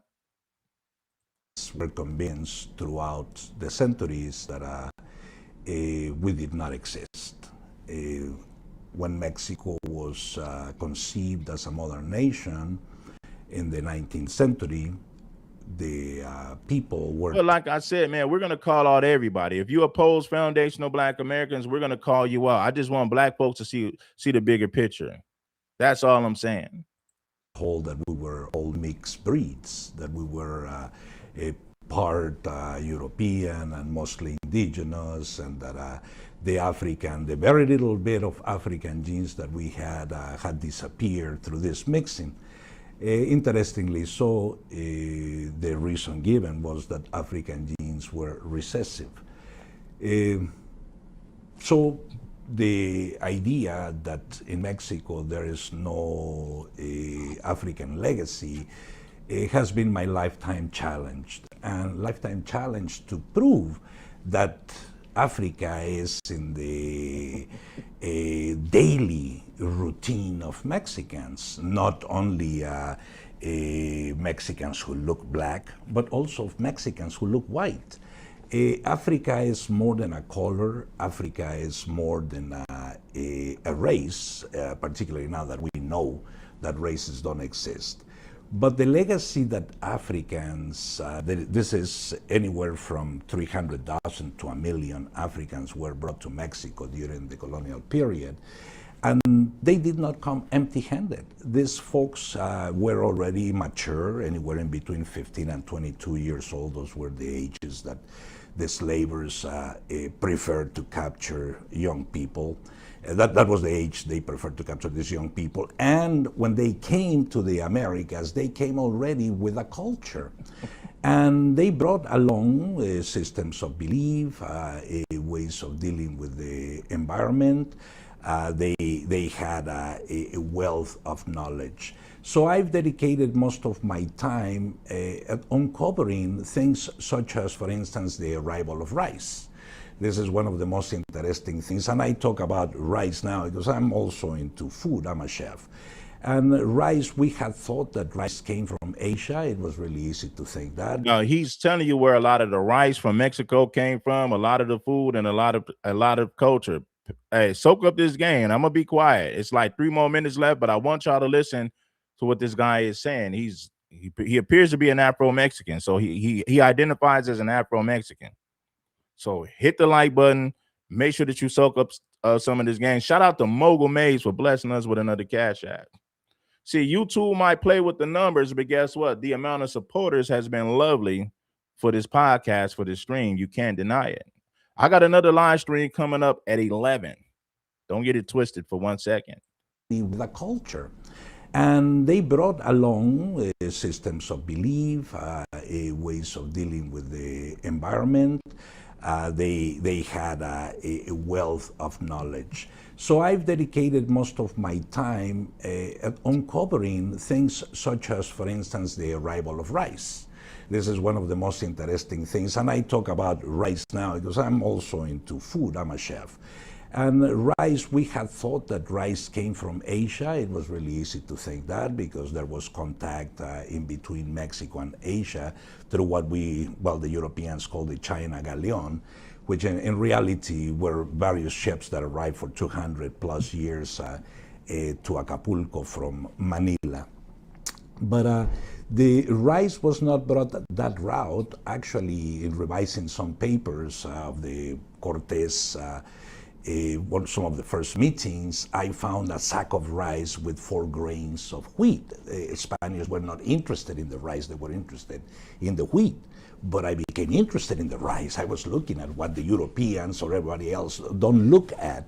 And sure enough, that rice was there for a reason, and it was there to feed all of those Africans who were erased from the picture that we're talking about. This is what I'm trying to tell you, man. If you look at California, Florida, New York, and kind of Chicago, but Chicago still has a sizable black population. But if you look at the overall population, it has decreased. African tethers only represent 3% of the population. African tethers are not taking your jobs. You're not being replaced with African tethers. Black folks in Florida and California have been replaced with illegal immigrants coming from Latin America, anti-black Latino immigrants at that. So why would I spend all my time arguing with African tethers when they're only 3% of the population? This is the reality. California, blacks in California has been replaced by illegal immigrants south of the border. Same thing in Florida. Same thing in New York City. So why spend time arguing with African tethers all day when you look at the bigger picture? They're only 3% of the population. They're not a threat to your communities like these illegals coming in from Central and South America and places like Cuba, Venezuela. If you go to South Florida today, go to Miami today, you barely see black people in Miami. The black population in Miami has been replaced by illegal immigrants from Latin America. The same thing in California. The same thing is going on in New York City. They've been doing the same thing in Chicago. The only difference is Chicago still has a large black population and they're fighting back. They're trying to stop that from happening. So arguing with African tethers all day is pointless. You niggas are just doing that for views. You want to be Tariq Nasheed, are just doing that for views because it's Tariq Nasheed has made it popular to argue with tethers all day. Even though Tariq Nasheed has a righteous cause, because Tariq Nasheed is the originator of that. Tariq has called out everybody. He did mag lessons. He's called out the Latinos, and now he's calling out the Africans. At least Tariq Nasheed is original with his content. All these other dudes are just copycats. Oh, it's popular to argue with African tethers or black people who are not FBA. Okay, I'm gonna do content that's arguing with immigrant black people all day. Crazy. In the wheat, but I became interested in the rice. I was looking at what the Europeans or everybody else don't look at.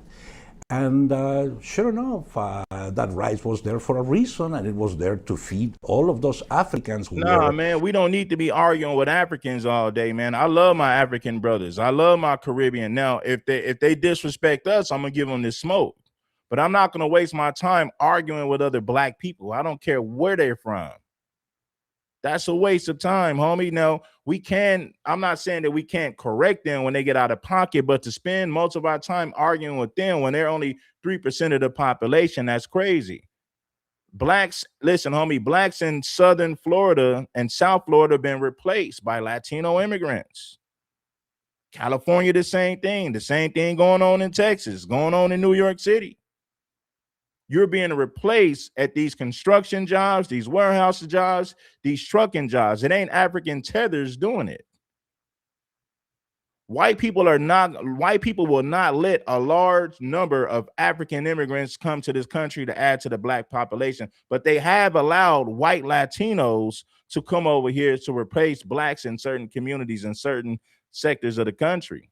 That's what you do see, and it's prevalent all over America, mainly in California and Florida, Texas, New York City, even in Chicago, and other places as well that I haven't mentioned. They're not using African tethers to replace you at these jobs. They're using these anti-black Latinos from Latin America to replace blacks in certain communities across the country. Y'all better wake up, man. Erased from the picture. We're talking about the very first arrival of the Spaniards into the mainland from Cuba. They had sacks of rice because they had to feed the people, the Africans who were along with them.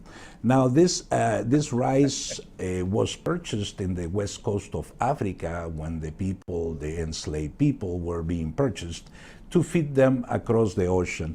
But rice is not the only thing that Africans brought to Mexico. Some of the drinks that we have, the national drinks, 3 national drinks, are teas made from what is called Jamaica, which is known as Bissap in West Africa, and the other one is tamarind, which is called as Ruja in West Africa, and of course the rice water that comes from the same rice that now I know it came from the Casamance area. But what's really interesting is that not only our drinks, not only the rice, but even the way we serve the stews reveal a very deep African imprint in our culture as well. In general, that is what I have dedicated my life to rediscovering our African heritage and making that heritage visible for Mexicans and everyone outside of Mexico. This is very important in a time of global interchanges. The other one is tamarind, which is called as Ruja in West Africa. And of course, the rice water that comes from the same rice that now I know it came from the Casamance area. But what's really interesting is that not only our drinks, not only the rice, but even the way we serve the stews reveal a very deep African imprint in our culture as well. So in general, that is what I have dedicated my life to rediscovering our African heritage and making that heritage visible for Mexicans and everyone outside of Mexico. This is very important in a time of global interchanges. Okay, so there you go. There you go. You know, make sure that you guys support the show, man. I just been dropping a lot of signs. Now, what I'm telling you is we got to hold the African tethers accountable. And I have no problem doing that, but making content about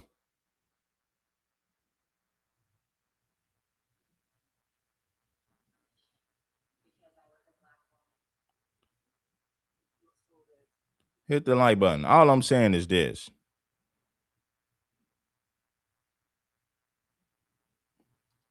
I'm just sharing what I know with y'all, man. I'm just sharing what I know. And when you deny this, then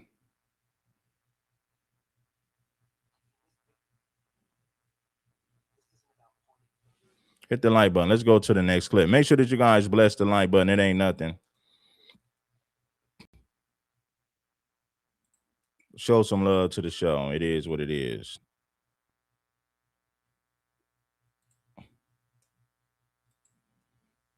And Medrando La Raza, everyday microaggressions and the path toward change.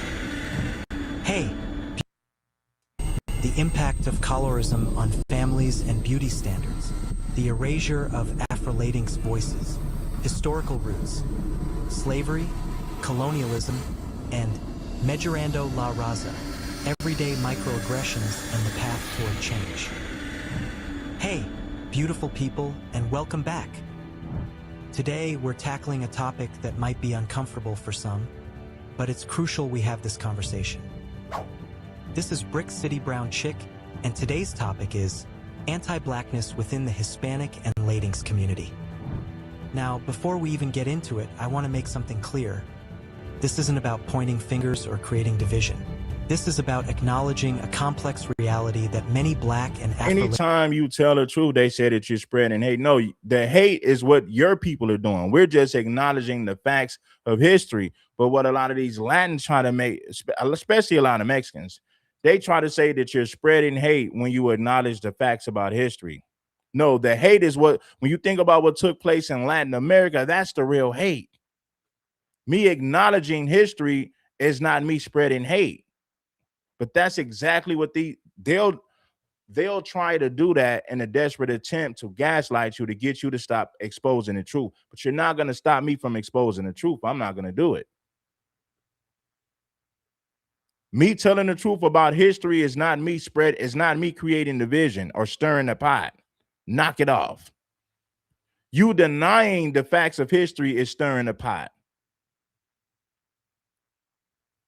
That is anti-blackness. When you got a problem with me acknowledging history, the facts of history, and you turn around and say that I'm stirring the pot, then now we know what we're dealing with. You're dealing with a lot of anti-Black Latinos who got a major problem with us acknowledging the facts about history, especially the anti-Blackness that goes on in Latin America.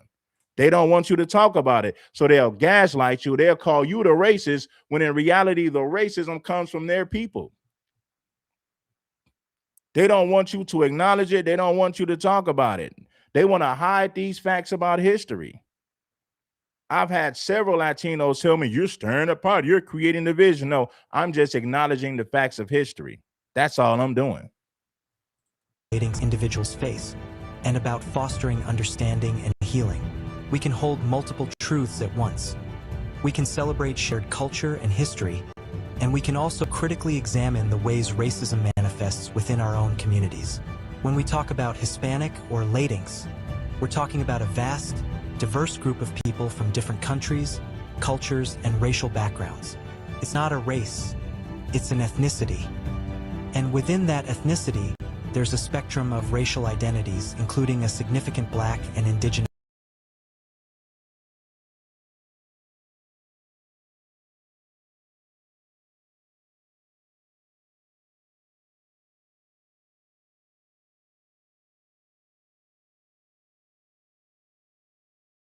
on this weak ass shit again. We have to look at history, specifically the history of colonialism and slavery. The Spanish colonizers brought the concept of racial hierarchy with them. They implemented a caste system, which ranked people based on their perceived. We have to look at history, specifically the history of colonialism and slavery. The Spanish colonizers brought the concept of racial hierarchy. They implemented a caste system, which ranked people based on their perceived racial purity, with Europeans at the top and Black and Indigenous people at the bottom. Millions of enslaved Africans were brought to Latin America and the Caribbean, contributing immensely to the culture and economies, yet they were simultaneously devalued and brutalized. This left a lasting legacy of anti-Black sentiment. Mejorando la Raza, literally improving the race, is a dark legacy. It encouraged lighter-skinned partners to whiten the family line. implicitly telling darker-skinned people they were somehow lesser or needed to be bred out. It's a concept that still subtly or not so subtly impacts families today. This historical baggage isn't just in textbooks. It plays out in real life every single day. Colorism is huge. Lighter skin and straighter hair are often valued over darker skin and kinky or curly hair. You see it in media representation, beauty standards, and even within families where a lighter-skinned child might be favored or seen as prettier. The pressure to straighten hair, the comments about pelo malo or bad hair, this is a direct result of anti-black beauty standards. Many Afro-Latinx individuals feel their blackness is denied or downplayed by others, who might say things like, "We're all one race," or "Racism doesn't exist here." This erases their unique experiences and struggles. Microaggression, you're black, but you That erases your struggles, right? Tell you we are the same. When I've heard people in Latin America say we don't go by race, we go by nationality, that is one of the main things they use to erase Black history, to let you believe that somehow you're treated the same, when no, clearly that's not the case. Huh. You know what I'm saying? Your experience as an Afro-Latino is completely different from a Spanish-looking white Latino. Your experience is completely different. And for you to, if you refuse to acknowledge that, then not only shows how brainwashed you are, it only shows how indoctrinated you are. You got people in Latin America that is dark as Wesley Snipes. No, no, no, me no black. What is wrong with you, fool? Do you have a mirror? Do you look in the mirror every day? I know you look in the mirror every day and you still deny your blackness, which is a sickness. I know you look in the mirror every day, but you deny your blackness, and clearly that is a sickness. A lot of that goes on in Latin America. You got people that are black as Wesley Snipes, and then no, no, no, papi, me no black. What is wrong with you? Are you sick? You look at yourself in the mirror every day, but yet you fix your mouth to say that stupid crap. speak Spanish so well, or you're not really black, diminish their identity. Sometimes the most painful anti-blackness comes from within families, a grandparent's subtle preference, or an aunt's disparaging comment about a darker-skinned partner. So why is it so important we talk about this? Acknowledging these issues is the first step toward genuine solidarity between Black and Latinx communities. See, you're not going to see somebody in America that's black. You might see Sambos who, you know, who may be in favor of white talking points, but they'll never deny their blackness. But black folks in Latin America, they be as dark as Wesley Snipes, and some of them will tell you they're not black. It's like, fool, do you look in the mirror every day? I'm pretty sure you do. And the fact that you fix your mouth to say that, it shows your sickness. You ought to be embarrassed. That is a sickness. You look in the mirror every day, but yet you fix your mouth to say that stupid crap. Your experience as an Afro-Latino, a Black Latino, is not the same as a Spaniard. Is not the same. It's not the same as a Spaniard, European-looking Latino. And for you to say that you're the same as them only show how much of a fool you are. You're brainwashed. You're in denial.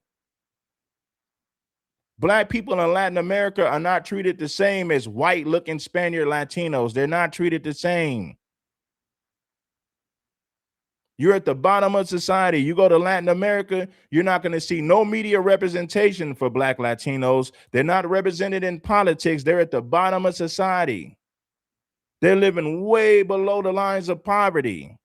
The Afro-Latinos all over Latin America, and you can't tell me I'm lying. Especially in a fight against systemic racism. It validates the experiences of Afro-Latinx people who often feel caught between worlds, not fully accepted by either. Their stories need to be centered and celebrated. For everyone in the Hispanic community. And to Multi Beamers, if I'm saying your name right, I appreciate you for the super chat. Yeah, that is a sickness. You look at yourself in the mirror every day, but you fix them out. You fix them out and say that you're not black. You go to Latin America, you don't see black people in politics in Latin America. You're at the bottom of society.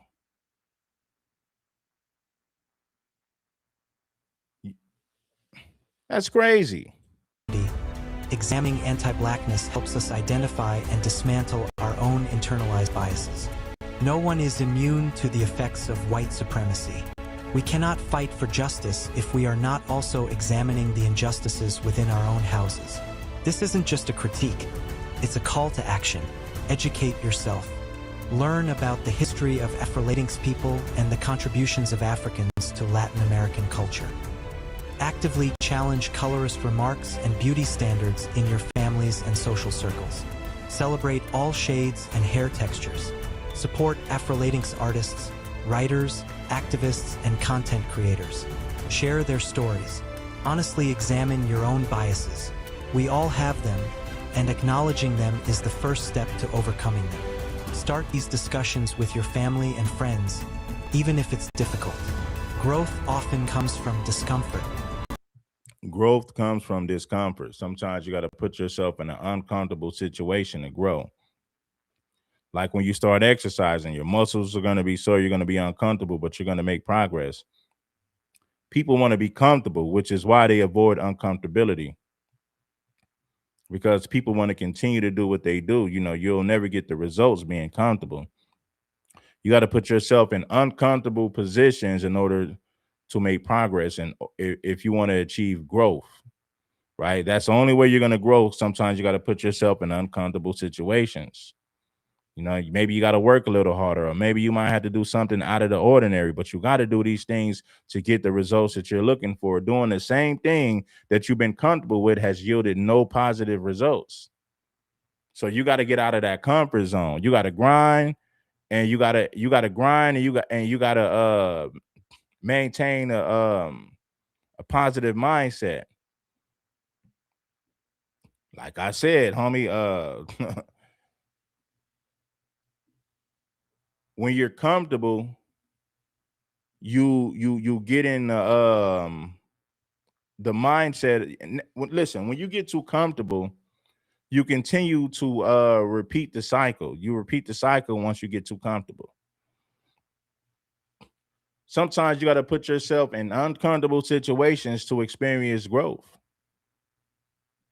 But the overwhelming majority of people are not willing to put themselves in uncomfortable situations. They're looking for comfortability. In reality, this is why they never get any results. They stay stagnated or they go on a decline. Either they stay stuck with no growth or they continue to go on a decline. And it's all in your mind. You're comfortable. Basically, you're a comfortable loser.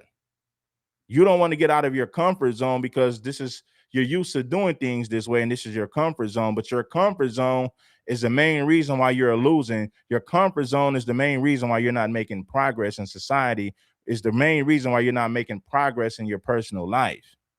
You're too comfortable, and you don't want to do anything outside of your comfort zone to make progress. That's detrimental to you elevating in society. It's stagnating you. It's keeping you stagnant. You know, you're not growing, you're stagnant, or you're either on a decline or you're stagnant. You're not going anywhere. You're stuck. Either you're sinking or you're just stuck staying in the same place. Life is all about growth. Life is all about elevation, elevating to the next level. Sometimes you got to be uncomfortable. This is a long journey, and it's not going to be solved overnight. But by having these conversations, by educating ourselves, and by actively working to dismantle anti-blackness in all its forms, we can build stronger, more inclusive, and more just communities for everyone. I want to hear your thoughts. Have you experienced anti-blackness within the Hispanic community, or have you witnessed it? What are your ideas for how we can address this? Let's keep this a respectful and constructive. King Moses, I ain't mad at you, brother. Regardless of what you think, I don't hate Mexicans. I don't hate white people. I'm just telling the truth about history. You know, I know a lot of Mexicans that I'm cool with. There's some white people that I'm cool with. I'm cool with Africans. So, contrary to popular belief, Red Supreme, King Supreme doesn't hate anybody. I'm just giving you the facts about history, the facts about systemic racism and systematic white supremacy. I'm just dropping science. I'm just sharing the knowledge with my people. That's all I'm doing. But it doesn't mean that I hate other groups of people because I'm sharing the facts about history with FBA. I'll leave it at that. But King Moses, I listen, it is what it is. If you notice, I don't block people, man. I let people come in here and say whatever they want to say. As long as they're not being disrespectful, they can come in here and say whatever they want to say. As long as they keep it respectful, I ain't tripping. No, I ain't tripping. Make sure that you guys bless the like button. Ambitions is a rider. He said, check it out, man. Hey, man, check it out, man. King Supreme. Tap in with your boy. You know? You got to tap on in with your boy.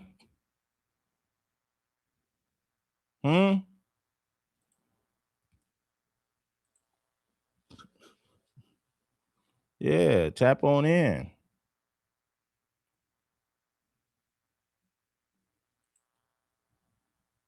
United States, we understand the 5 races as being the white race, including people who have origins in Europe, the Middle East, or North Africa, the black race, the Native American race, the Asian race, and the Native Hawaiian or other Pacific Islander race. Ethnicity, then, is a category based on culture, traditions, and language, such as being a black Jamaican or a white Italian. For the Latinx community, however, such categorizations are more complicated. Latinx is the gender-neutral way to express Latino, a word that defines individuals of Latin descent, including those from or who are descendants of Brazil and the Latin Caribbean.